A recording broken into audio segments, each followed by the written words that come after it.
Hey everyone, this is my review of the restaurant Albi. This is a one Michelin star restaurant in DC.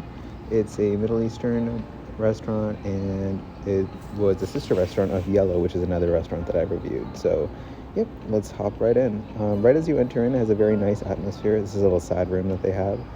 They actually do a coat check right when you get in, so just a nice way to just remove your stuff right before you kind of enter the main restaurant. They give you this little nice cool camel tag to just keep track of your coats. So yeah, now if you walk in, this is where you actually end up sitting down. You can see that this is kind of the atmosphere of the restaurant. It's a really nice atmosphere. The lights are really nice. You can see kind of the wood fire oven in the background, and it have these really cool light fixtures at the very top to the left of us. So it was kind of snowing in the background, so it was nice to be inside. This is kind of the table that they set you, and that's the menu. The menu is a pretty simple menu with some appetizers, pita bread, main meals, and just different. They do have a tasting menu. However, we decided to go to order just a la carte off of the main menu because we felt like it had more options for us to choose from.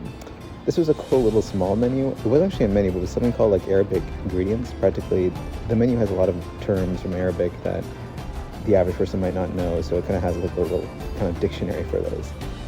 Now I decided to kind of go over to the bathroom just to show you what it looks like. It's a pretty nice bathroom, but kind of standard, no fancy lotions or soaps for you to use. That's just me. Really like the glasses here. The glasses were really interesting, heavy on the bottom, light on the top, kind of a tempered look, so it was nice. First one is a fermented cabbage with sumac. This was a appetizer that they kind of gave. We didn't order it, just something that gave kind of like a palate cleanser just to start off. It was pretty nice, light, refreshing, a little bit sour, but nice. Now comes, that's the title, but I'm not going to try to pronounce that, but it's practically some pita with some vegetables on top with a little bit of yogurt at the bottom. This was really nice. The pita was really, really warm, and it provided a nice kind of crunch and a great snack kind of just to, start off the meal, and it was pretty refreshing. So yeah, you can just see me taking a bite, and there's like the little white yogurt, I think, holding it in place onto the thing that it was served on. Really enjoyed this. Definitely would recommend that. Next came up, practically this was a flattened carrot paste with some different things put on top, some whipped cream, but then practically they had like lettuce, radish, cucumbers, pickled onions, and just a couple other goodies. And the way that you were kind of meant to eat this one is you took the lettuce and you made kind of like a taco type thing. And this was amazing. All the spices were perfect on this. The radish worked really well with everything. Definitely recommend this. Tasted great. Had about 6 of these, and you can kind of see how you're supposed to kind of make the taco and then put some of the whipped cream on top. But yeah, definitely, I shouldn't really call it a taco, but it's the easiest way to describe what I ate. Really good. Next came up with smoked pumpkin with apple butter, mootball, pine nut, and what you see right there at the top is a pita, just really fluffed up because it just came out of the fire oven. This was amazing. The pita was super warm, super fluffy. It tasted great. And the smoked pumpkin, baba ganoush was really great as well. The one caveat I would say that could be improved is the amount of pumpkin and baba ganoush they actually gave. It wasn't a lot. You can kind of see my friend got a hummus one, but I got the smoked pumpkin with baba ganoush. I kind of wish they gave a little bit more, but it was very sweet, very great smoked. They gave 2 pitas, and you can see how fluffy they are. The pitas were amazing, probably some of the best pita I've ever had, but I would say I wish there was more. I was literally scraping the plate to eat more of it. So felt like the pita was a little bit too big for the serving size, but it was a wonderful, wonderful dish. Then they cleared the tables and brought us some more plates. These are just admiring the plates, they're really nice. And next comes up is the coal-fired mushroom one. This is black garlic and a confit egg. I didn't eat the confit egg, but that's served there on the left.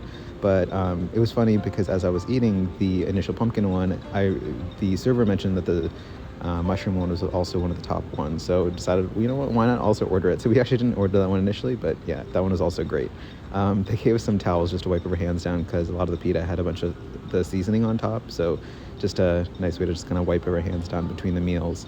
So next, they gave us another set of plates with new forks, spoons, utensils, and just preparing us for the next course meals. So those are a bunch of meals that you can kind of see got brought out. The servings, the way they present the meals are amazing. They all look very, very pretty. That's a potato dish that I'll get to in a second, and that's a squash dish. But yeah, this is just I'd probably say the meze, which is like the third main course, I guess, that we kind of had in this meal.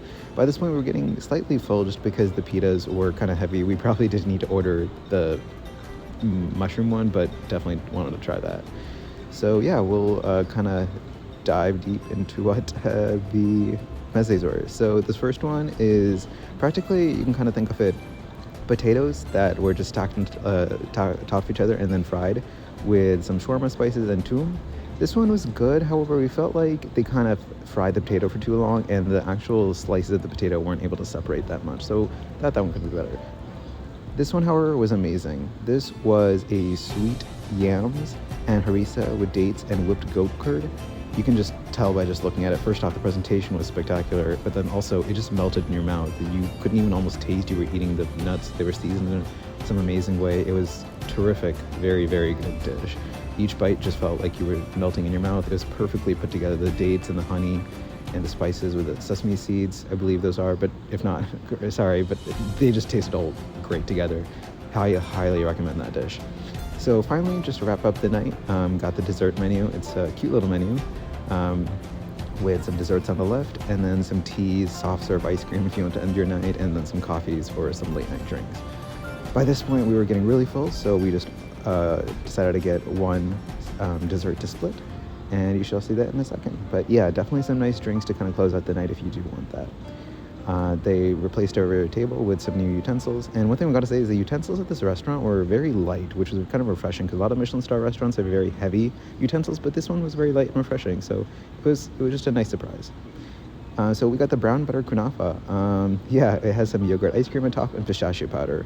Overall, this kunafa was amazing. The cheese inside was great. The kunafa was great.